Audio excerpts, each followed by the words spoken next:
What's up, podcast friends? And thank you for listening to the College Admissions Process podcast. While analyzing the podcast data, I realized that many of the earlier episodes, some of which received the most overall downloads and are still extremely relevant today, are not being listened to as much as the newly released episodes. This is why I created the alphabetical list of colleges available on the podcast with the link to the related interview to the right of each school. Please use the alphabetical list as part of your college search, which can be found in the show notes and on my website, www.collegeadmissionstalk.com. The alphabetical list serves as an on-demand virtual college fair with schools from throughout the country. It also emphasizes, for example, that episode 132 is no more or less important than episode 92. To highlight how valuable the alphabetical list is, I will release past episodes that receive the highest overall downloads on Wednesdays throughout the summer. Please share the alphabetical list with anyone you think that may benefit, as it has proven to be such a valuable tool for so many listeners. So are you ready? Let's talk about it. Welcome to the CAP, the College Admissions Process podcast. I am your host, John Durante, and it gives me great pleasure to introduce to you today Dr. Tina Brooks, who's the Associate Dean of Admissions at Pomona College. Dr. Brooks, how are you today? And thank you so much for being here. John, thank you for having me today. I'm so excited to talk to you, and I am doing great. Fantastic, and let's get right to it. I can't wait to hear all about Pomona College. What is it about Pomona College that makes it so appealing for so many students to want to apply and ultimately attend? John, I was trying to come up with my list, and it's long. It's long. I'm going to start with the fact that we're a great liberal arts college. We're one of the top liberal arts colleges in the country. And although that can sound kind of generic, what it really translates to is that students have a fantastic experience in the classroom and out of the classroom.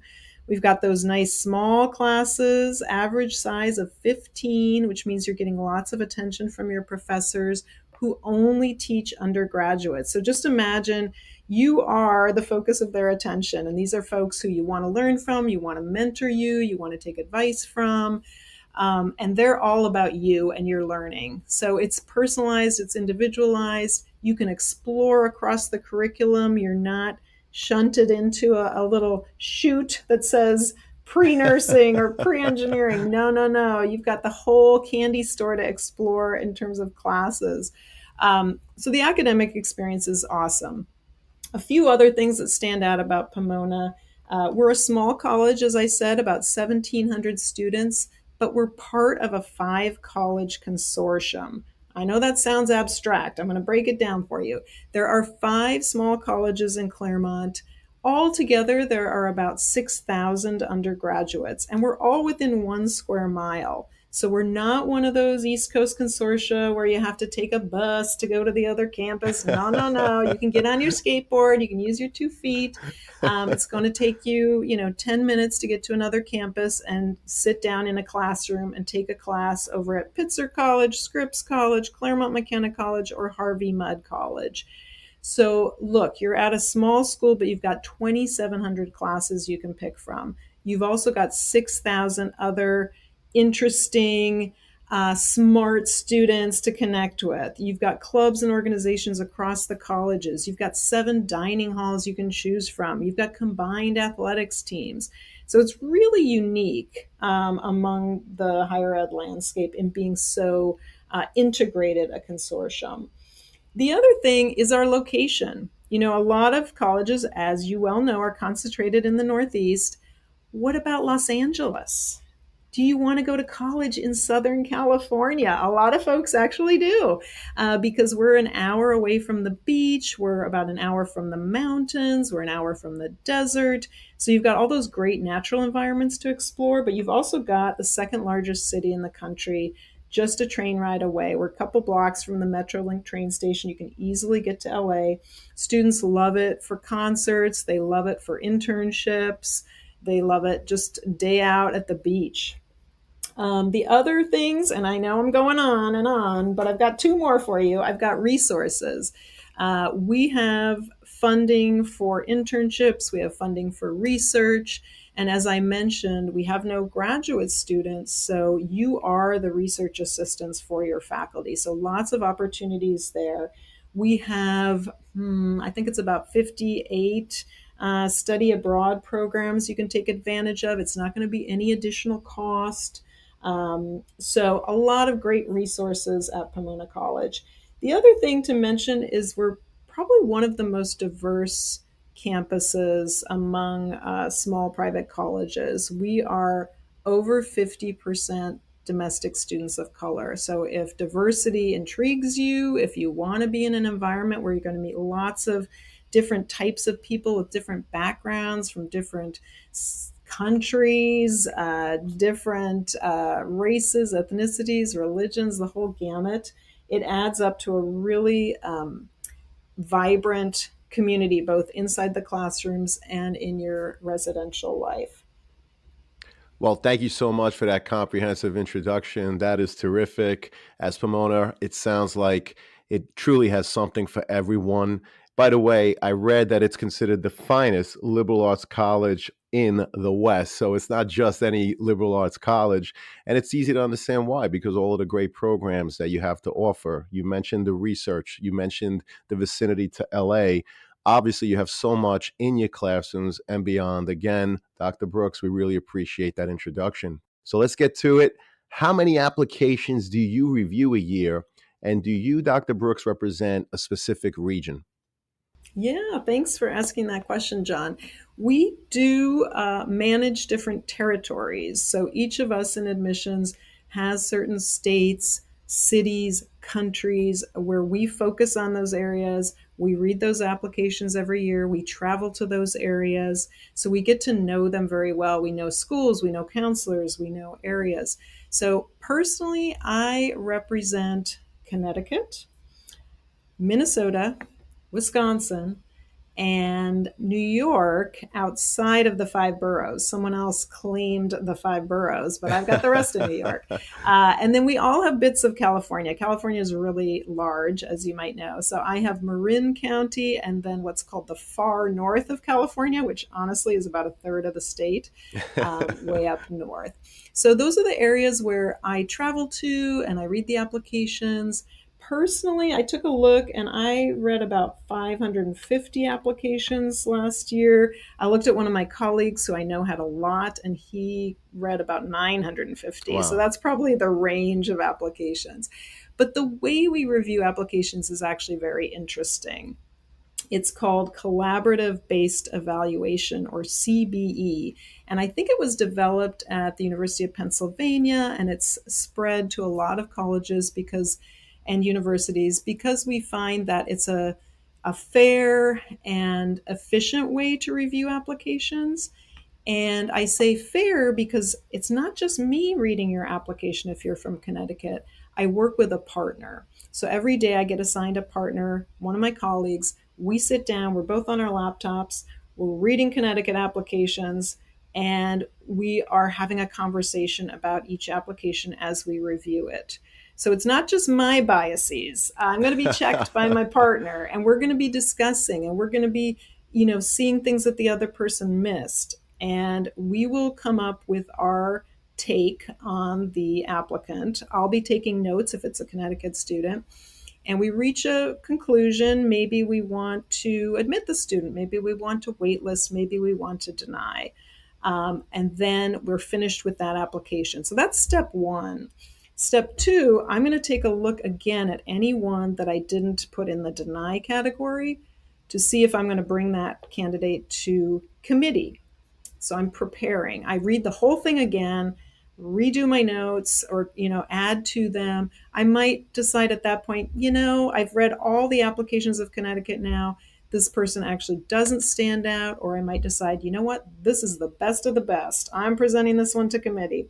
So that's step two. Step three is committee. And then we have about five folks around a table, and we're all presenting our cases and we're all looking at them together and we're coming to a group decision on those cases. So that's step three.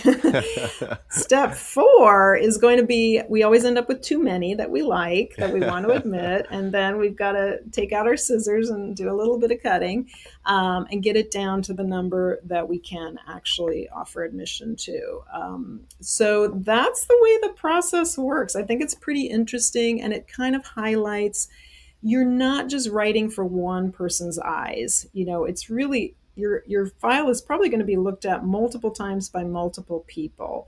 Even if you got an initial deny recommendation, I could go back and pull you up again. I might say, you know what? I only have 3 people from Connecticut I liked. There's got to be more. And I'm going to take another look and say, hey, I missed something here. I actually do want to present this person to committee. So it's multi stage, it's very thorough, and we really get to know the applicants well through their applications. I want to welcome back Sean Patel, who is the founder and CEO of Prep Expert. He's a Shark Tank entrepreneur making a deal with Mark Cuban back in 2016. And he's also a board certified dermatologist who received a perfect score on his SAT. Sean, welcome back. How you doing today? I'm doing great. Thanks for having me back, John. So, I just wanted to share with all your listeners real quick that we have an amazing partnership with the College Admissions Process podcast, and we have a really special offer for all of your listeners. So, for any listener who wants to enroll their student into one of our Prep Expert SAT courses, ACT courses, or one-on-one tutoring programs, you can get 30% off just for being a listener of the College Admissions Process podcast. All you need to do is put in the promo code College Talk, one word, just College Talk, and that'll give you 30% off all Prep Expert SAT courses, ACT courses, or one-on-one tutoring packages. Make sure you use the link in the show notes of the College Admissions Process podcast.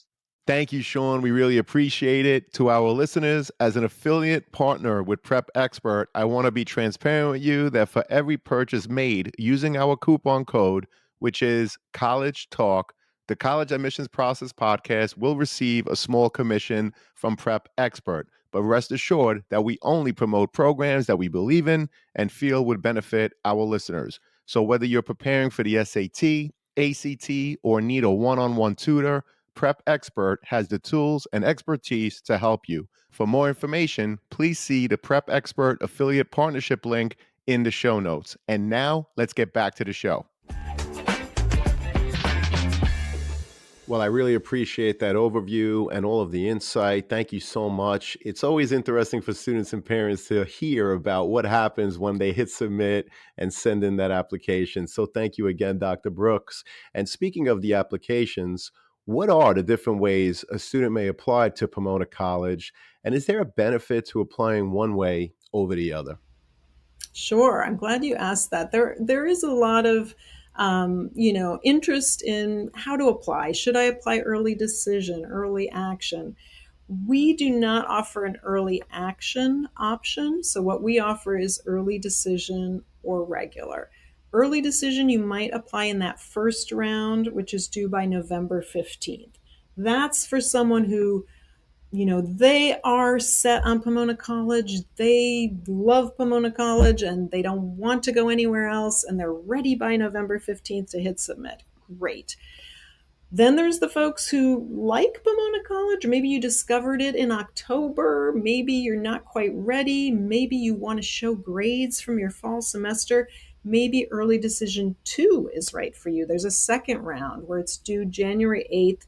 It's still a binding decision. So both of those early rounds, you sign an agreement, your parents sign it, your counselor signs it saying, if you admit me, I am coming to Pomona College. But for most applicants, they're going to apply regular decision. They want to have their options open. They don't have their hearts set on one college. They feel they could probably be happy at multiple colleges, or they want to, don't want to put all their eggs in one basket. So most students are going to apply regular decision. That's due January 8th as well. And they will find out by April 1st their admission decision. So, early decision, we encourage folks, if you know it's your top choice, wonderful. Please check out your financial aid eligibility first. Make sure it's affordable for your family. Folks can do the My Intuition or the net price calculator. We offer the same financial aid to ED applicants as to RD applicants. We meet 100% of your need with grants and work study. We don't use loans to meet your need. So it's not a financial decision, but if you apply early decision, you can't compare financial aid offers between different schools because remember, you committed to attending Pomona if we admit you. So you should, if you're going to apply for aid, have it in mind what that aid offer will look like. You can always talk to our financial aid office in advance. So that's the advice we give. Typically, more students, you have a greater chance of admission through early decision rounds, but we don't tell you to apply because it's easier to get admitted because it's really not. It's pretty, it's pretty similar percentages. It's still highly selective. So you don't want to think about gaming the system. You want to think about really what's the best decision for you and your family financially, fit wise. If you need additional counseling, that's what we are. We are admission counselors. You can always reach out to us for a conversation.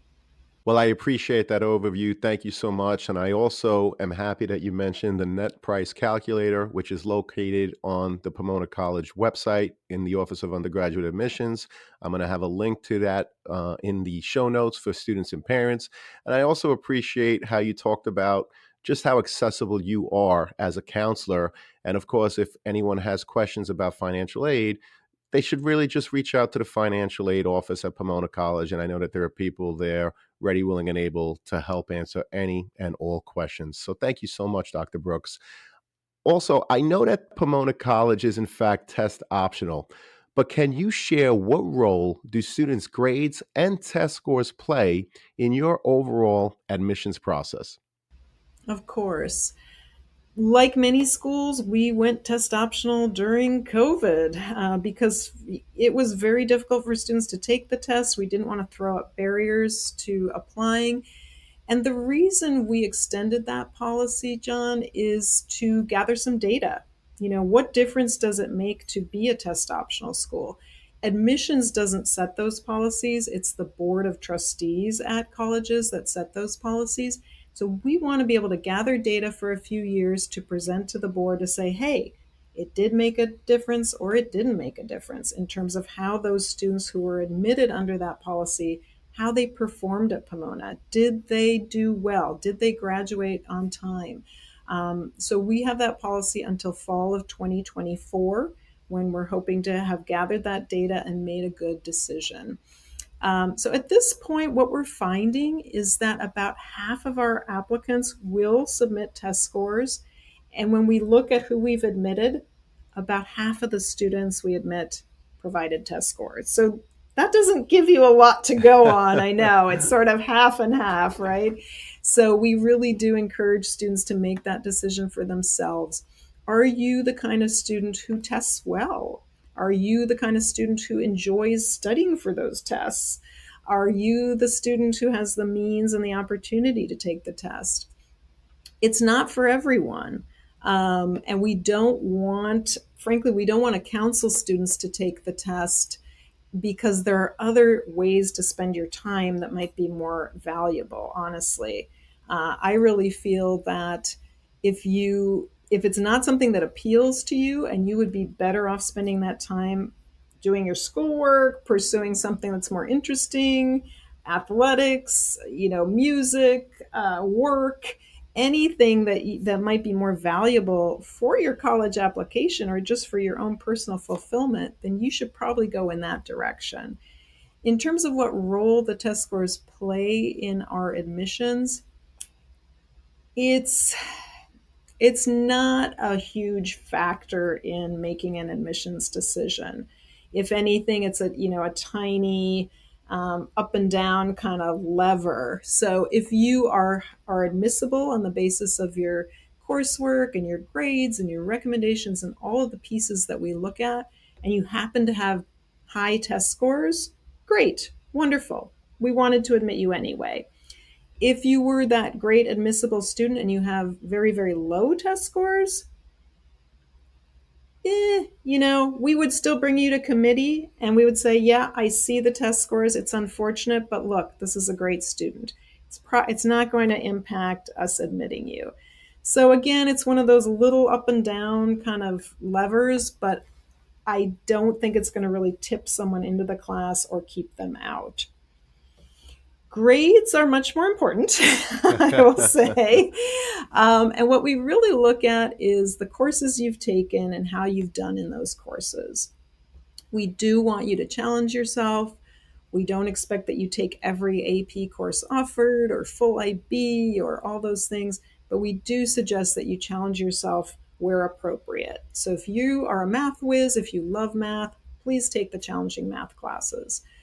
If you struggle with science, you don't have to take those AP courses. Maybe that's not your thing, So we really preach that you do you, and we will see if that's a good fit for Pomona. But we look at your grades and the courses you've taken, and your courses in your senior year are very important. We don't want you to take your foot off the gas your senior year because that's your last year of preparation for college. So it really is important. But we don't have a minimum GPA. Again, we're going to look at you in the context of what school you go to, how other students around you are performing, to see if you are a good fit for Pomona. Well, we appreciate that overview. Thank you so much. And I was curious, do students come for interviews, whether it's just informative or evaluative, as part of the overall process to show their demonstrated interest? And if so, any advice that you would give to students preparing for an interview, Dr. Brooks? Yeah, that's a great question. We do have some optional elements to the application, test scores, of course, being one of them. But interviews are another optional element that some students will do, some applicants will do, but not required, not a big part of the process. But if you're someone who enjoys speaking, maybe you're better in person or in conversation than you are on paper, by all means, you could request an interview. We do not do them on campus. We actually enlist our fabulous alumni to do interviews for us. So you can submit a request, get matched with an alum, and have a conversation, which allows you also to hear more about their experience at Pomona and to connect a little bit more with Pomona. I would say the role that an interview might play would be typically it's corroboration of what's in the application. So we might read your essay and you show a lot of excitement and enthusiasm for your scientific research. And that also comes up in the conversation with the alum. We say, oh, yeah, they saw that too. I'm seeing it here. They're seeing it. I'm getting the picture of who this applicant is. In terms of how to prepare for an interview, I'm not sure if they're still doing virtual only. That's going to be TBD, I think, for the fall. They have been virtual. So it's always different whether you're meeting someone in person versus virtual. For a virtual interview, obviously be yourself. Don't try to be someone else. Have some questions prepared for that person you're meeting with, maybe about their experiences at Pomona, what they can share with you. Have a few points you want to get across. Do you want to convey to them that you are someone who is very collaborative and community oriented? Is that something you want to convey in the interview? Do you want to explain something about your performance in school that you weren't able to put in the application? Maybe you got mono or something happened one semester where your grades dipped. You didn't write about it in your application, but you'd like the chance to explain it in an interview. Make sure you have that on your notes, that's something you're going to hit, because the time will probably go fast and you want to be focused on what you want to get across. Well, we appreciate that. And I know, again, you're test optional, and so you emphasize the importance of grades. Dr. Brooks, do you use the student's high school GPA as indicated on their transcript, or do you recalculate using your own metrics? And if so, what are you looking for from a student's academic record, and how do you evaluate them? John, you would be shocked at the different types of transcripts that exist. You think it's all ABC? No, no, no, no, no. There are schools that use numbers. There are schools that use words. There are schools that use nothing at all. So we're dealing with apples, oranges, and grapefruits here. So, um, if your school provides a GPA, we will use that. But if your school doesn't, yes, we will recalculate to the best of our ability your GPA. But when I talk about comparing apples, oranges, and grapefruits, it's not going to make a lot of sense to compare different GPAs that are on different scales, and some are weighted and some are unweighted and some are numbers and some are letters. So we have data in our system, all applicants from your school in the past and what GPA they presented to us. So that's a better way to contextualize what your GPA is.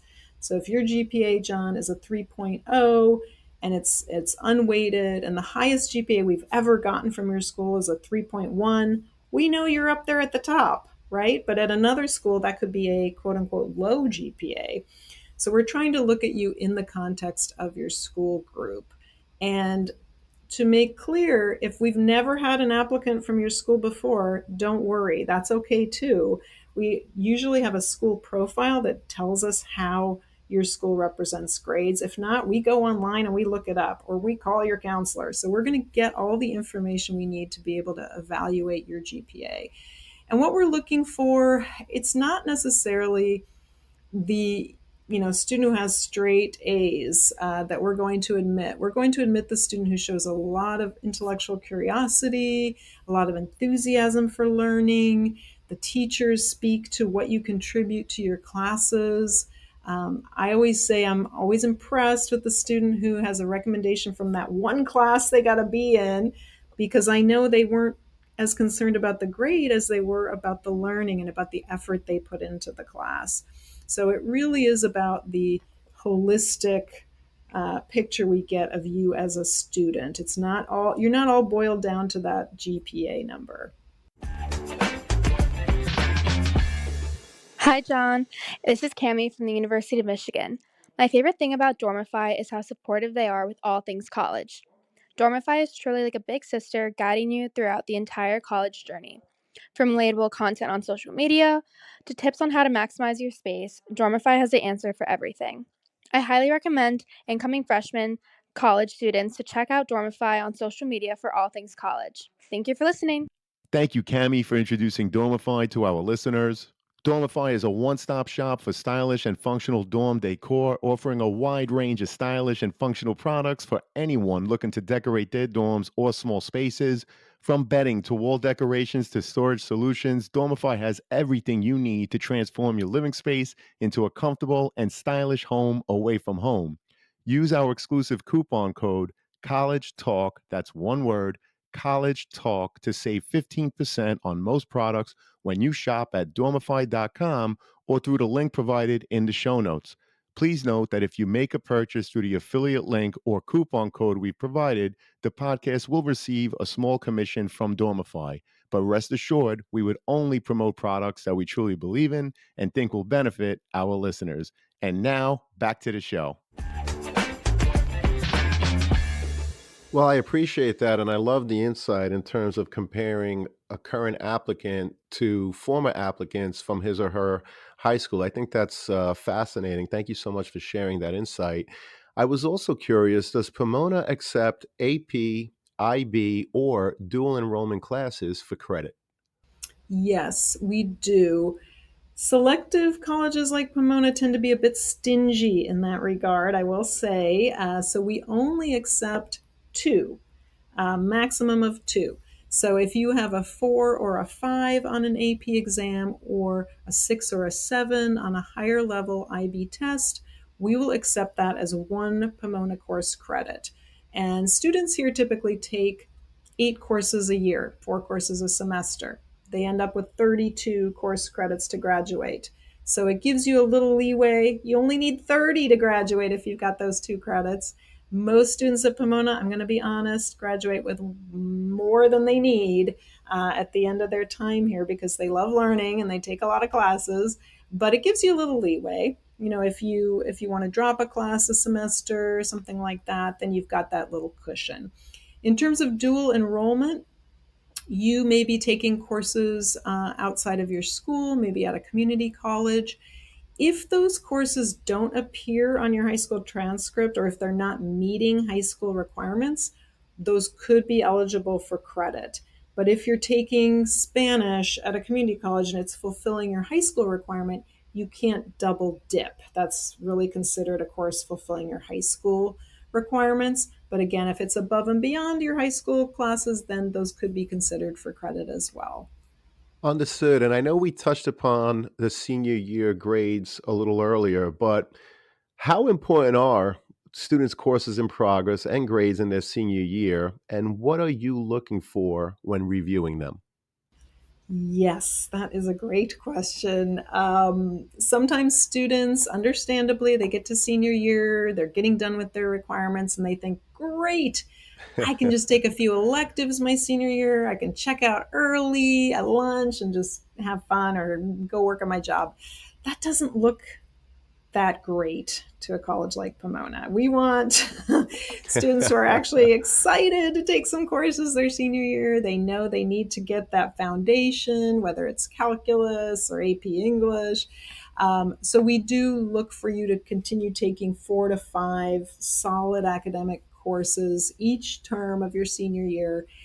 And then, of course, there is that situation when students apply ED and they get into their college of choice and they start taking it easy and they start relaxing a little too much and their grades start going down. So when you're admitted early decision, there's a sentence in your letter that says, this is assuming you're going to keep up that great academic performance that you've shown us already. So if your grades really slip, and by really slip, I don't mean you got a B.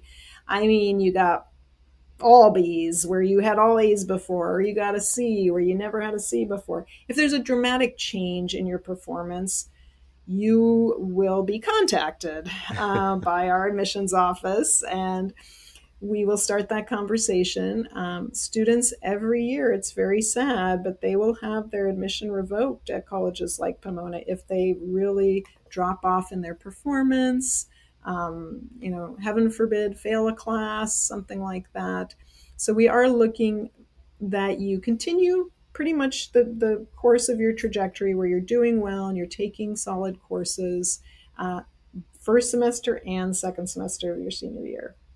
Well, I appreciate that. And it just emphasizes the importance of students. You have to put your best foot forward throughout 4 years of high school and frankly beyond. So, if senioritis starts to kick in, be careful, students, because Pomona is watching. And very interesting that you mentioned that in some cases, students' admissions have been revoked. Very sad. But, again, emphasizing the importance of keeping your best foot forward. So, what are some examples of college essays that really stuck with you? And what advice would you share with prospective students in terms of what to think of when preparing to write their essays? I'm really glad you asked that because writing is my passion. I used to be an English professor, so that's what I love about reading applications. I love reading students' essays. But, it's good to know that all of us are different. All of us in admissions have different likes and dislikes. So don't try to read our minds. You really are going to want to be yourself. The more you can be, the better because we read a lot of essays, right? I mentioned I read about 550 this year. So you're not going to stand out if you try to be generic or if you try not to show much about yourself. It's not going to intrigue me. It's not going to interest me. I'll mention a couple that I loved. One was it started with the student was crossing the street in the dark, almost got hit by a car and just kind of went into this reverie about life and his philosophy. And it was very interesting and really showed me the way the student thought to me, those are the really exciting ones. If I can kind of get in the student's mind and see the way they think about things, it doesn't have to be about a big topic. The topic is sort of irrelevant. You definitely do not have to write about curing cancer. That is just off the table. Forget that topic. You can write about just the smallest thing. Another essay I loved, a student who was from the far north, California, a very rural area, wrote about kind of being in the woods at night, a group of them, and one student was a foreign exchange student, and they were used to the big city, and they said, it's so quiet here. And the student writing the essay thought, what? Like, I hear so much in the woods, right? All the ambient noise, all the things. So he really conveyed to me who he was, where he was from, why his perspective was different. And again, being very specific about the way he thought of things and his experiences. Really, what you want to do is draw the reader in so they can almost like be in your skin. They can almost be sitting in the chair next to you and see the way you see. But some folks, if you're funny, be funny. I love funny. So you got to show your personality. I like the way you put it, John. Put your best foot forward. Maybe your best foot is your humor. Maybe your best foot is your compassion. Maybe your best foot is your ability to imagine something, your creativity. I've had students use song lyrics as little prompts in their essay. Don't be afraid to do that. Obviously, have someone read it. You want someone to read it and give you feedback and say, wow, this really sounds like you, or I never knew that about you, or, I don't think this worked. So it's always good to have someone read it, but I do encourage students to really think about what they want to convey about themselves and what's unique to them. I also think students feel like there's nothing unique about me. I'm the most normal kid, or everyone's like me, or I don't have anything interesting. That is not true. You are unique. There's a lot of interesting things about you. You just happen to live in a place where a lot of folks maybe like you. But here at Pomona College, like, we don't know what folks are like where you are, right? So you're applying to colleges all over. They're going to find you interesting. Do not worry about that. You need to put your best foot forward by being you in your essay. Well, I appreciate that. And I love how you talk about expressing the way that you think, what is in fact unique about you. In other words, to use the essay, not to repeat what's in other parts of the application. The transcript obviously shows you the grades, the rigor, how you performed. The activity sheet obviously shows you what you've participated in or not, but the essay should really give you that sense of who the candidate is as a student.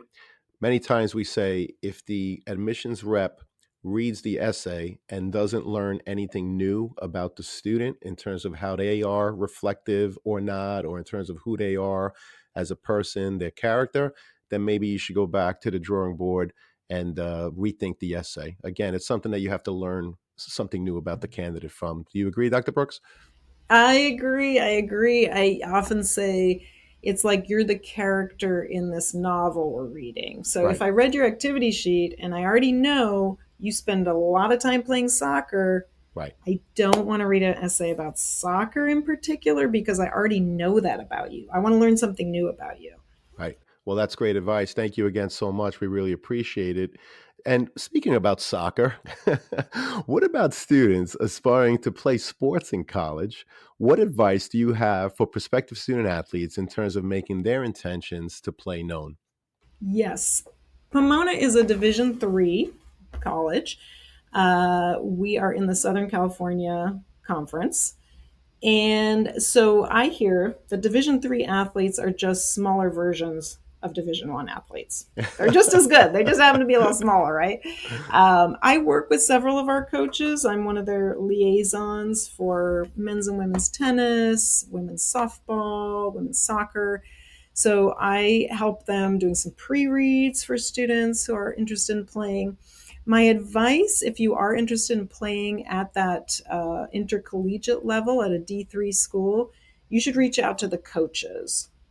Now, Pomona has an interesting situation where we combine with Pitzer College. So we are the Pomona Pitzer Sage Hens. And our fiercest rival are the other three schools in the consortium who form a team, Claremont Mudd Scripps. So we have our inter-consortium rivalry going on. We have rivalry games that are very fun on campus. But you should reach out to the coach if you're interested in playing. The coach will kind of evaluate your talent level. They can support you on different levels. They can do a pre-read with admissions. They could offer you a coach support letter, which is like another recommendation. But always start with the coach. But you might be someone who wants to play at the club level or the intramural level. Those are also available, and those are 5 college options. So again, you're going to meet lots of other students if you participate that way. Well, I appreciate that. Thank you so much. This has been an amazing conversation with so much advice and insight to students and their parents. So, in closing, Dr. Brooks, what are the top 3 pieces of advice you would give a student and their parents who are getting ready for the college admissions process? And can you share what you see as enjoyable about the college search process? And how can we reduce the stress of the whole process? Yes, my advice is going to be aimed at the fun and stress-free part of that question because I've been through the process with 2 kids myself. So I've experienced the stress, I've experienced the fun. In terms of reducing the stress, I advise students and parents to not let it take over the whole year. Don't talk about it all the time. Every night when you sit down for dinner, don't bring it up. Don't be harassing your kids all the time. Have you done this? Have you done that? Have you thought about this? Don't have it just constantly be playing in the background. It's just too much. They've got a lot going on. They've got senior year. They've got friends. They've got activities. Try to limit that. So maybe you want a once a week discussion about it, like a touch base, because otherwise it's going to just overwhelm everyone. That's piece number 1. The fun, enjoyable process, if you are in a position where you can visit some colleges, maybe you can't afford a big trip, but maybe you could do a local college together. It can be kind of fun for both student and parent to do that together because you can see through your students' eyes what they find appealing or not appealing. You're going to find out things about your student you did not know. Oh, really? They didn't like that tour guide? I thought they were adorable. Or, gosh, they seemed turned off by the size of this campus, and I thought they were going to go to a big school. Until you start visiting colleges, you might not know your likes and dislikes. So it's informative for both the parent and the student. And if you have the chance to travel together, whether it's a car ride or a plane ride or whatever, it's kind of fun to have that time together. You don't spend that much time together, I'm guessing, with your senior in high school or with your parents. So it's kind of a special time that's only probably going to happen once. So you should make the most of it. Third piece of advice I would give: keep an open mind. You might go into this process thinking, Stanford, Stanford, Stanford, or Harvard, Harvard, Harvard. Just my whole life, I wanted to go to this school that I've heard about. Maybe that's the school for you, but maybe there's hundreds of other schools that could be really nice too. So I know I'll share a personal story. My daughter had applied early one school, which supposedly was her dream school, got in, but it was early action, so she could apply to another school, applied to school 2. And when it came down to choosing, she ended up choosing school 2. So this is why I say keep an open mind. That whole period of your senior year, that's kind of a long time in a student's life. You could change your mind from the fall to the spring. You could change your mind even though you thought something when you applied. Once you had a little more experience or visited more schools or had more time to think, you might have changed your mind. So be open to changing from a small school to a big school or vice versa. Be open to changing from moving far away to staying close or vice versa. All these things, you're learning and growing during your senior year.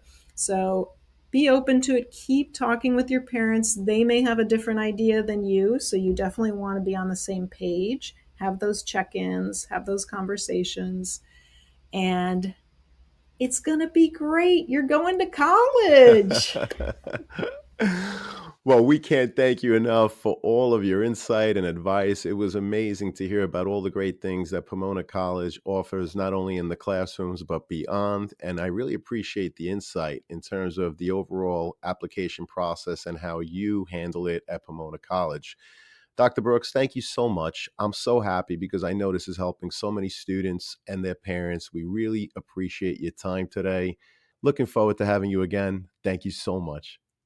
Thank you, John. It's been a great pleasure to spend time with you. And, that's what it's all about. We're here for the students. So I appreciate you offering me this opportunity. Well, be well, and we hope to have you again soon. Take care.